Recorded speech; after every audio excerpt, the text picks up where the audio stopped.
Hello everyone and welcome back again to my YouTube. For today's video, I would like to share you kung ano nga ba yung work ko dito sa Quebec, Canada. So, ang trabaho ko dito ay isang food service supervisor or shift manager dito sa McDonald's. At isa sa mga agency ko na nagpaalis sa amin is yung IPAM. So, mayroon silang 2 million followers ngayon. So, marami silang mga minsan nangungupya lang ng page. So, dapat kayo diyan, be aware kayo diyan sa mga page na 'yon na hindi sila legit. So, ang legit na page nila is 2 million followers. So, nagla-live yan sila every Thursday ng hapon, 2 PM. Kasi dito minsan, pag kagaling ko sa work, pag closing ako, mga around 3 AM or 2 PM ng madaling araw dito ng Huwebes doon sa dyan sa Pinas is Huwebes ng hapon. So, nagla-live sila. So, panoorin nyo lang kung ano yung mga hiring nila sa iba't ibang lugar. So, pag kayo ay qualified naman, example, gusto nyo mag-apply dito as food service supervisor or food service attendant at kayo ay may mga experience na galing sa mga food industry like McDonald's, KFC, Jollibee, basta related lang po sa inyong qualification. So, ako kasi dati, nag-work din po ako sa Jollibee as assistant restaurant manager for almost 6 years doon sa NAIA Terminal 1 Departure. So, dyan ang store ko dati. And then, nag-try akong mag-apply sa kay IPAM. So, first time kong mag-apply abroad at sa awa rin ng Panginoon ay napunta ako dito sa Canada. So, ito yun kasi yung pinangarap ko dati na lugar na mapuntahan. So, first ko na in-applyan. So, actually guys, last 2021, nag-apply ako noon, kitchen crew, kasi sabi ko, kitchen crew is okay na para sa akin. So, hindi ko naman hinangad na mag-apply pa dito as a management position. At mabilis naman yung process ko noon, ng madaling araw ako noon nag-submit ng resume ko ata, and then iba yung pinil-upan ko online. Tapos na-invite agad ako pagkahapon. So, kinabukasan interview ko, pero hindi ako na-select noon ng hindi ako na-select ni IPAMS. And then, by November, na-contact ako, nabigyan ako ng pagkakataon. So, kinontak nila ako at binigay nila ang management position as, food service supervisor. So, ginrab ko ng opportunity. And then, January 2022, January 12 yun, is na-invite kami for, final interview with the employer. And then, nag-antay kami within 2 weeks. So, January 25, isa ako sa mga napalad na napili ng employer and nabigyan ng pagkakataon na makapag-work dito sa Canada. So, nag-antay kami ng processing. So, dapat mga before year 2023, nakapag-flight na kami. So, since na nag-request din ako na makauwi sa amin sa Negros. At, mga nakapag-flight kami by March 2023 na. So, ang work naman dito guys is hindi katulad dyan sa atin sa Pinas na grabe ang trabaho. Tapos, syempre, kailangan natin talaga yung sahod. So, sa Pinas naman, okay naman dyan kung siguro maganda na yung pamumuhay mo. Kung baga yung work mo na is for parang sideline na lang. Pero mga katulad sa akin, at sa mga iba rin na kapos talaga na kailangan mo, kasi ako nag-rent lang din sa Manila, tapos sahod mo, bayad mo pa ng rent, pagkain pa araw-araw. So dito unlimited kami ng meal. Pag ka naman dito, basta sa management, so kami kasi unlimited foods naman kami dito sa aming employer. Basta napapunch lang namin ng maayos. Ayan, so thankful din po kami. And then, maganda naman kasi dito, hindi uso yung charity. Kailangan out is out. So pag nagpass ka din sa oras mo, bawat minuto yun, bayad. So, nakakount siya. Kaya, ang work dito is 40 hours per week. So, pag naglagpas ka ng 40 hours sa isang linggo, mayroon ka kasi ditong 2 days na off. So, example, ang duty mo from Monday to Friday, 8 hours, 8 hours. So, equivalent of 40 hours. So, pag naglagpas ka, naging 45, ang 5 hours dyan is overtime na. So, makakount siya. For example, yung work mo dito is ngayong araw 10 hours ka, tapos bukas 10 hours, sa sunod na araw babawian niya hindi siya overtime kasi nga hindi katulad sa atin paglagpas ng 8 hours is makakount as overtime. So dito hindi, per week ang counting nila. So kung halimbawa tag 10-10 ka or 12 hours na duty mo ngayong araw, pero for the next day is mayroon ka lang 3 hours, 4 hours, basta as long as na hindi lumagpas ng 40, wala siyang overtime. So, pero kung sa within a week, nakalagpas ka ng 40 hours, so makakount siya as overtime. So, yun ang difference naman dito. And then, pag gabi, dito is may night differential sa atin sa Pinas. Dito naman, pag nag-work ka night shift, mayroon kang additional na $2 per hour. So, kung 8 hours ka na nag-work sa night shift, so mayroon kang $16 na additional kasi 8 hours na duty mo tapos plus $2. So may dagdag ang sahod mo ng example ko ang rate mo is $18, so magiging $20 per hour yun kasi plus night differential. Yun sa kanya parang night dip ang tawag pero may additional tukad. Actually yung start namin before is $3 per hour. So since na medyo mababa yung sales kaya naging $2 per hour ang additional pag nag-work as night shift. So yun ang work dito guys is hindi naman at dito ay bawal yung boss. So kung ikaw as a manager ka sa Pinas, utos dito, utos doon, so ikaw yung nagli-lead or ikaw talaga ang mag-uutos sa mga staff mo na ito ang gagawin or ganun. So mostly talaga nagpo-floor ka lang.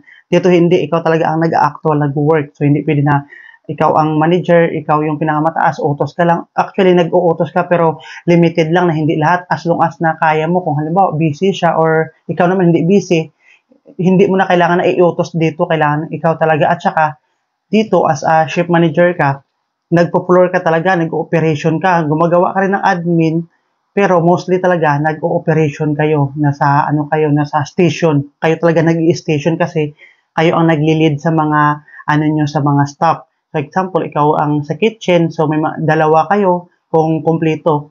And then, may mga kasama kayo ng mga staff nyo, so kayo ang magiging nag-a-assign talaga sa table, so tuturuan sila mag-portioning, and then mga standards kung paano gawin. So, ayun ang roles mo dito as supervisor or shift manager. Ayan ang difference.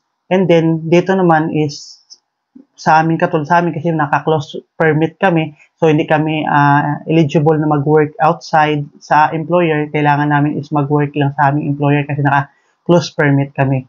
So, yan kasi 40 hours per week lang is allowed sa amin kasi hindi kami na overtime.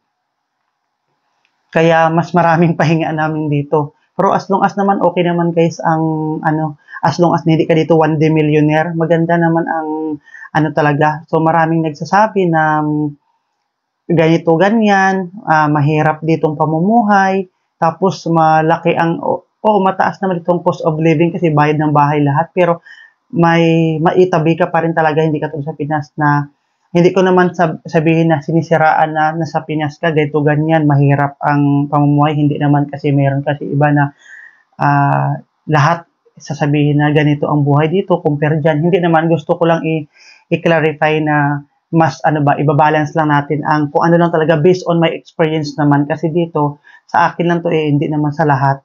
So ako naman sa experience ko na nag-work kami kahit naka-close permit, nabubuhay naman kami, nakapagbayad ng bahay, nakabili ng pagkain, nakapagpadala sa sa Manila ay sa namin diyan sa Pinas, nakapagpadala pa rin kami.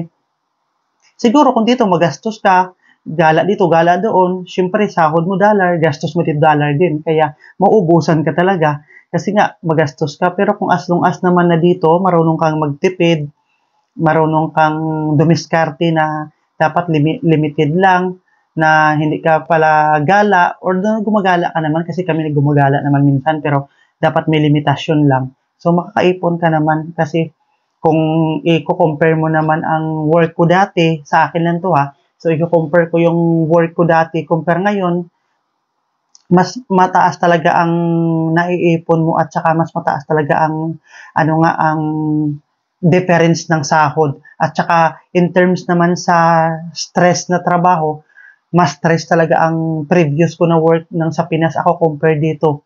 Dito naman, medyo pagod lang yung katawan mo kasi nag-floor ka, tatrabaho ka talaga. So, since ako naman kasi galing kami sa pick store sa airport, so parang sanay na kami sa trabaho. Kaya okay lang naman kasi yun nga, after mo magtrabaho, uwi ka ng bahay, tapos na. Hindi mo na kailangang iisipin pa yung mga ganito, ganyan, gano'n, na kahit nakauwi ka sa bahay mo, may iniisip ko pang report, dito hindi. Pag uwi ka, uwi ka na, out ka na. So, pag balik mo sa store yan, gagawin mo. At saka yung admin dito, hindi talaga katulad na ang daming reports pag sa Pinas ka. Pag ikaw ay nabilong sa management team, report dito, reports doon, ang daming ganyan dito, limited lang.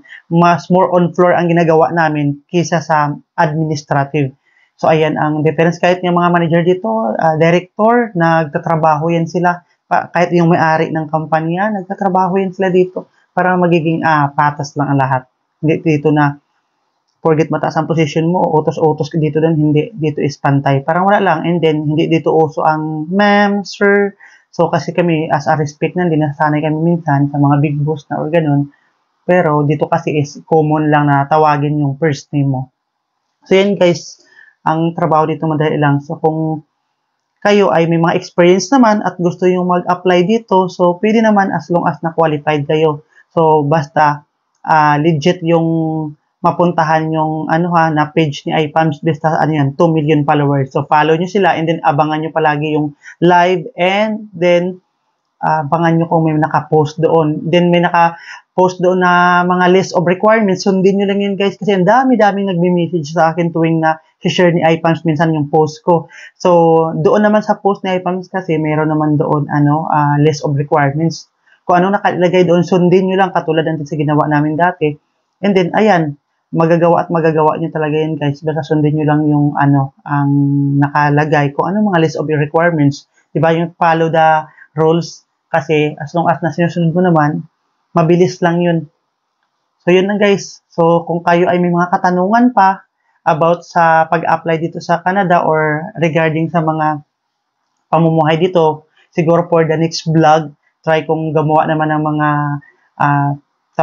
mga experience namin dito based sa mga pamumuhay dito, and then i-compare natin kung ano ba. Pero based on my experience lang kasi hindi naman lahat ng tao parehas sa experience sa akin. So, kumbaga, sinishare ko lang kung ano lang talaga sa experience ko. So, hindi natin pwede na dami kasi mga ibang vlogger na nagsabi na dito, pangit dyan, pangit doon. May mga vlogger na nagsabi na pangit sa Pinas or ganito, ganyan, ganon. So, hindi naman lahat. And then, may sabi din na ang pangit sa Canada, wag na kayong pumunta, pero marami sa kanila na nandito pa rin, di ba? So, pangit ang ganung bagay na dapat binabalance lang natin kung anong nakasa-experience natin, hindi yung sisiraan natin na, wag kayong mag-Canada dito, ang pangit dito, kayo, ganyan. Pero yung nagsasabi niyan, bakit nandito pa rin? So, di ba?